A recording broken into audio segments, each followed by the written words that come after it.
করেছিলেন? কার ছত্রছায়ায় Singhania fintech agri business consortium limited জাল বিস্তার করেছিল বরাকে? রাঘব বোয়ালদের আইনের আওতায় আনতে পারবে কি পুলিশ, নাকি কর্মীদেরকে আটক করে হাত পা গুটিয়ে বসে থাকবে পুলিশ?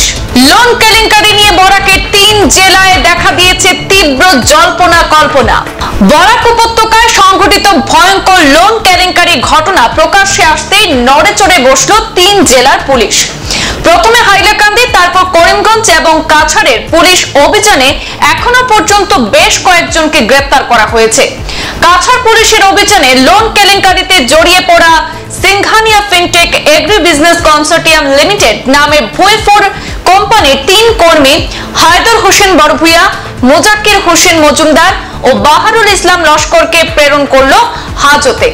ইতিমধ্যে পুলিশ শিলচর অম্বিকাপট্টি এলাকায় কোম্পানি কার্যালয়ে হানা দিয়ে নথিপত্র বাজেয়াপ্ত করার পর আটক করে 7 থেকে 8 জন কর্মীকে। এর মধ্যে হায়দর, মোজাক্কির এবং বাহারুলকে বৃহস্পতিবার আদালতে পেশ করা হয়।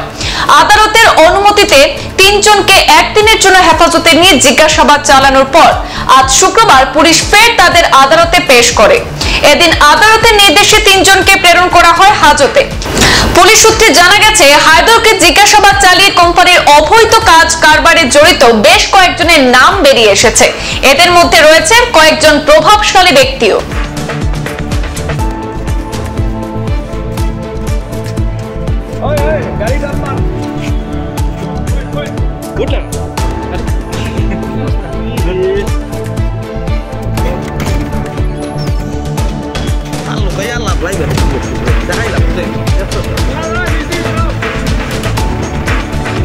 সংবাদ এই পর্যন্তই। ফিরছি পরবর্তী অন্যান্য আপডেট নিয়ে, সাথে থাকুন।